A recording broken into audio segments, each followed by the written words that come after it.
Kurang tidur atau begadang dapat menimbulkan berbagai masalah kesehatan pada tubuh manusia dan pada kasus yang ekstrim bisa menyebabkan kematian. Di tahun 2011, seorang pria di China usia 30 tahun meninggal setelah 3 hari bermain game di warnet tanpa tidur dan kurang makan.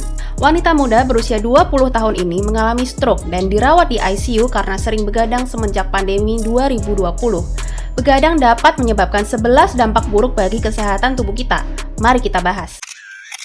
Halo guys, welcome back to Dokpedia Channel. Jadi, jumlah tidur yang dibutuhkan seseorang itu bisa berbeda-beda tergantung dari usia mereka. Balita membutuhkan waktu tidur sekitar 11-14 jam sehari. Anak usia sekolah membutuhkan waktu tidur sekitar 9-11 jam setiap harinya. Remaja membutuhkan waktu tidur sekitar 7-9 jam setiap harinya. Dan orang dewasa rata-rata hanya membutuhkan waktu tidur sekitar 7-9 jam setiap harinya. Meskipun ada beberapa orang yang hanya membutuhkan waktu tidur sekitar 5-6 jam saja. Jumlah tidur yang dibutuhkan oleh tubuh kita itu akan bertambah kalau di hari sebelumnya itu kita kurang tidur. Kita seperti memiliki namanya utang untuk tidur kepada tubuh kita. Jadi kalau misalnya nih hari sebelumnya kita cuma tidur 2 jam, maka hari ini kita akan merasa sangat kelelahan dan tubuh kita itu akan menuntut waktu tidur yang lebih banyak, mungkin bisa 9 jam, 10 jam untuk bisa mengembalikan tubuh kembali segar. Pada saat kita beristirahat di malam hari, tubuh kita itu sedang bekerja sangat keras untuk menjaga kesehatan tubuh kita. Selama tidur, tubuh bekerja untuk memperbaiki sel-sel dan jaringan-jaringan yang rusak di dalam tubuh kita, mau itu organ, otot, atau bahkan otak kita yang ada kerusakan-kerusakan diperbaiki selama kita tidur. Selain itu juga tubuh meningkatkan sistem kekebalan tubuh kita atau imunitas selama kita tidur dan mengumpulkan energi yang diperlukan tubuh kita untuk beraktivitas di hari berikutnya. Pada saat kita tidur itu terdapat 2 jenis fase. Yang pertama adalah fase non-REM dan yang kedua adalah fase REM atau Rapid Eye Movement. Pada saat fase non-REM, tubuh kita itu rileks. Jadi nafas, nadi, kemudian suhu tubuh itu semuanya berada dalam fase yang rileks, melambat, tekanan darah juga turun. Kemudian pada fase yang kedua, pada fase REM atau Rapid Eye Movement, di sini biasanya kita akan mengalami yang namanya mimpi. Dan pada fase ini tubuh itu akan mengalami peningkatan pada laju nadi, laju nafas, tekanan darah juga meningkat sama seperti orang pada saat beraktivitas. Fase REM ini adalah fase yang penting untuk meningkatkan fungsi otak kita. Otak itu akan memproses informasi yang kita dapatkan di siang hari, kemudian menyimpan informasi itu untuk menjadi sebuah informasi jangka panjang di dalam otak kita. Misalnya kalian ini belajar atau kuliah, kemudian kalian tuh sukanya belajar sistem SKS, sistem kebut semalam, terutama belajar pada saat malam hari menjelang ujian, kemudian kalian kurang tidur, biasanya informasi-informasi yang kalian dapatkan itu tidak akan bertahan jangka panjang. Lalu apa sih tanda-tanda orang kurang tidur? Pertama, kalian akan merasa mudah mengantuk di siang hari pada saat melakukan aktivitas-aktivitas yang membosankan, seperti mengemudi atau misalnya kalian lagi nonton film, kemudian kalian tiba-tiba merasa sedikit mengantuk. Karena kalian itu mudah mengantuk di siang hari menyebabkan yang namanya microsleep, proses tidur pendek selama beberapa detik atau menit. Biasanya ini berbahaya sekali kalau seseorang itu kurang tidur di hari sebelumnya, kemudian mereka harus menyetir